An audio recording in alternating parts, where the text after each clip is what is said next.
Hello Joe, let's see the given question. The question says the effect of increase in temperature on the number of electrons in conduction band Ne and resistance of conductor will be as. Option A, both Ne and resistance decrease. Option B, both Ne and resistance increase. Option C, Ne increases, resistance decreases. Option D, Ne decreases and resistance increases.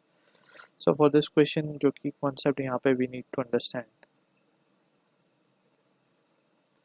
is the concept of energy band of semiconductor. तो energy band के behaviour को अगर हम समझ लेंगे तो we will have a clarity के conductivity और रेजिस्टिविटी पे क्या फ़र्क पड़ेगा ऑन इंक्रीजिंग द टेम्परेचर. ठीक है, तो सबसे पहले अगर हम देखें तो we have two bands, valence band जो कि आखिरी शेल होती है एटम की, and we have a conduction band. इन दोनों बैंड के बीच में जो एनर्जी गैप है इसे हम फोरबिडन एनर्जी बैंड गैप बोलते हैं या फिर फोरबिडन गैप भी बोलते हैं इसको. अब यहाँ पे होता क्या है, जो मैक्सिमम वैल्यू है या फिर मैक्सिमम एनर्जी ऑफ इलेक्ट्रॉन, या फिर इस तरीके से बोल सकते हैं जो वैलेंस बैंड की मैक्सिमम एनर्जी होती है, राइट, एंड जो कंडक्शन बैंड की मिनिमम एनर्जी होती है, तो इन दोनों का जो डिफरेंस होता है वो होता है Eg. ठीक है, तो ये चीज़ हमें समझ में आनी चाहिए. अब इलेक्ट्रॉन को अगर हमें यहाँ से कंडक्शन बैंड में शिफ्ट कराना है, सो अगर हम इसका टेम्परेचर बढ़ा देते हैं तो electron will get excited and it will jump to the conduction band.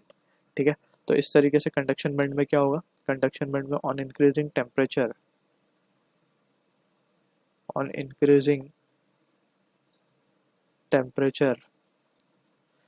Conduction electron moves from valence band. Electron क्या करेंगे, वैलेंस बैंड से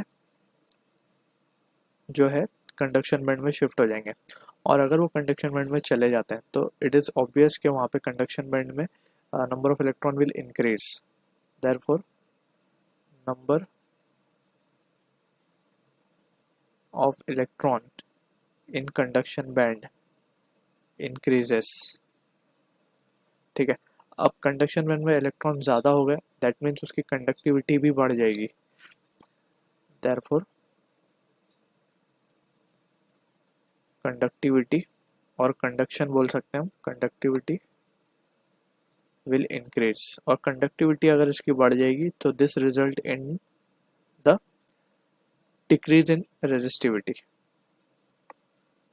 क्योंकि दोनों रेसिप्रोकल हैं एक दूसरे के, conductivity and resistivity. So decrease in resistance भी बोल सकते हैं हम सिंपली इसको. तो रेजिस्टेंस क्या हो जाएगा, इसका कम हो जाएगा क्योंकि कंडक्शन इसका बढ़ चुका है. ठीक है, और सिंपली हम इसको कंडक्टिविटी की जगह कंडक्शन बोले तो it will be better. Conduction will increase, this result in decrease in resistance. So हम देख सकते हैं any in conduction band will increase and resistance will decrease. So C will be the correct answer for this. So I hope you understood the solution. All the best.